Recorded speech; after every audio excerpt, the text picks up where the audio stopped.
Hey, what's up guys? It's your friend Fast Eddie. And today I just wanted to do a pretty quick review of these Dayton Audio B652s.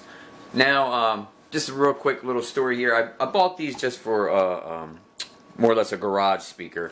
I have a little workshop out there, so I just wanted something to kind of jam out to while I was out there. So, you know, I went looking around, and the boom boxes and all that stuff were just stupid prices now. I mean, you can't get a halfway decent one for less than $250, $300. So, I had an old receiver out in the garage anyway. Well, I shouldn't say old, you know, maybe early 2000s Sony receiver out there. So, I figured, what the hell, I'll hook up the receiver and maybe just get a decent pair of bookshelves. So, I came across these Dayton Audios, and I figured I'd give them a shot. Now, price point, check this out. $47 on Amazon. Couldn't pass that up. I'm a Prime member, so I got free shipping, free 2-day shipping and all that, man. So, yeah, it was $47 total. So, anyway, before I get into the sound and all that stuff, let's just take a quick look around them. Like I said, once again, these are the Dayton Audio B652s. Front, back, obviously. Now, construction, just basically your typical MDF. Nothing too thick. You know, I mean, they're solid made. They are definitely well made for what they are. Like I said, in this price point, you can't beat it. I think they're about 12 inches tall, and I think they were right around 7 inches deep. Backs here, they do come with a hanger already installed, which was pretty cool. You got your spring inputs here, no banana clips or anything like that. You know, come on guys, 47 bucks, right? Quality control sticker on there. Give you a little close up here of the sticker that's on it. But now it says they're rated from 5 watts to 40 watts.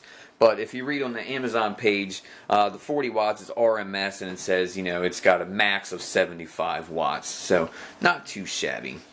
Anyway, that's the front and back. Now let's check out the screens and the speakers. Let's pop these bad boys off. They come off pretty easily, just as they should.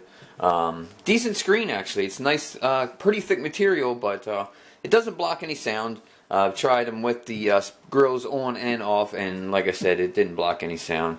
You get your nice little Dayton Audio thing on there, so pretty cool.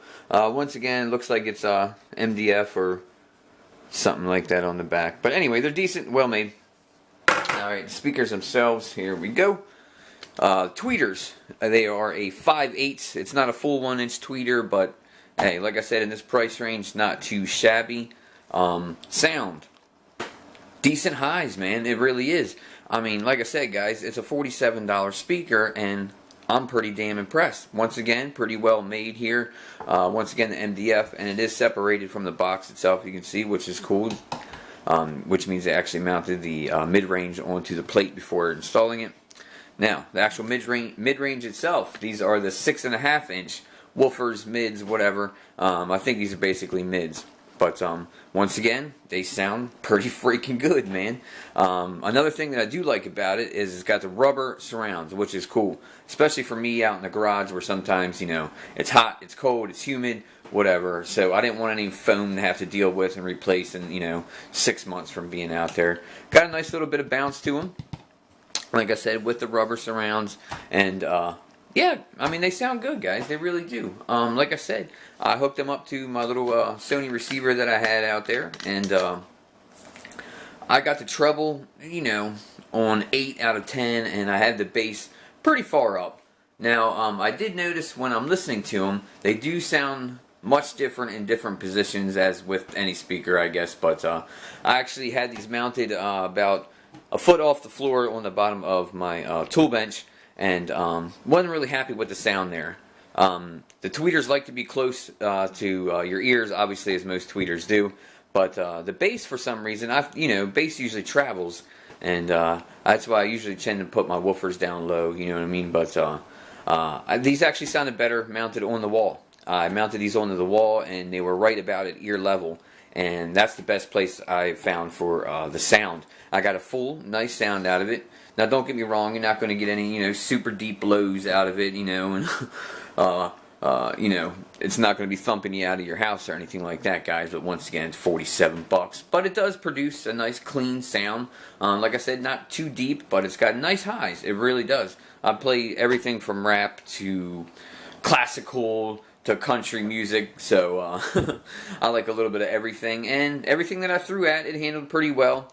The only time I heard any distortion is when I was trying them out. Not that I would ever listen to it at that level, like I said, in my workshop. But I cranked it up pretty good. It bottomed out, of course, on some freaking rap music that I was, you know, really jamming to. But for the most part, pop and rock sounds great. And I had them up plenty loud that you want to hear it for, you know, in proximity of a workshop. And everything sounded great. So, bottom line, I'm more than happy. I gave these 5 stars on Amazon. And like I said, it's a great deal, guys. For $47, man, throw an old receiver at it and hook up a CD player or whatever, you know. I don't think you can really beat it. Like I said, it sounds better to me than any of these stupid boom boxes that you're going to get nowadays. So, for the price point at $47 shipped to me, I think these are a fantastic deal, man. So, yeah. Anyway, quick review there, guys. Dayton Audio B652s. Oh, and one other thing. These are 6 ohm, just in case you need to know that for your receiver type and stuff like that. But thanks for watching, guys, and I'll catch you next time.